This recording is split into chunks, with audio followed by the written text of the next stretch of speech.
Mister पराग कोठारी ने अपनी बहू के लिए एक डांस एकेडमी खोली है।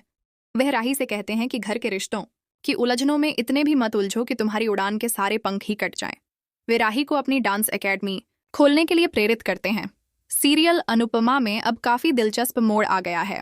कुछ महीनों का लीप आया है जिसके बाद सब कुछ बदला हुआ दिखाई देगा।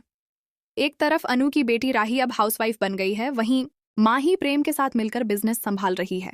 माही हमेशा से यही चाहती थी।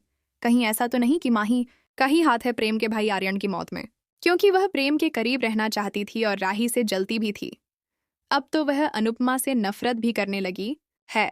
ये सब नाटक है या सच्चाई, ये आने वाले एपिसोड्स में सामने आएगा। वहीं दूसरी ओर प्रार्थना कोठारी परिवार का घर छोड़ चुकी है और अब शाह परिवार में पेइंग गेस्ट बनकर रह रही है। अनुपमा अब इन सबको और अपने पुराने परिवार को छोड़कर मुंबई पहुंच गई है, जहां वह 2 नई लड़कियों के साथ रूम शेयर करती है। वह बिना कुछ कहे, बिना अपना परिचय दिए उनके साथ अपने जीवन को आगे बढ़ा रही है।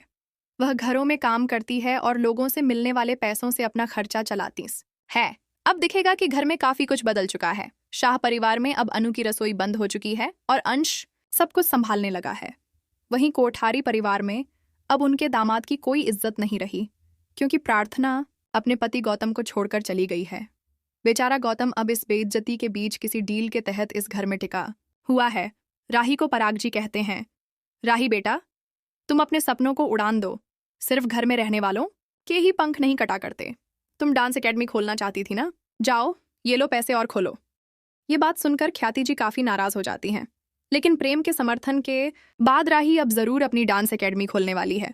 तो दोस्तों, आप कितने एक्साइटेड हैं माँ बेटी के मिलन के लिए? हमें कमेंट बॉक्स में बताएं और ऐसे ही धमाकेदार ट्विस्ट जानने के लिए चैनल को अभी सब्सक्राइब करें। मिलते हैं अगली वीडियो में।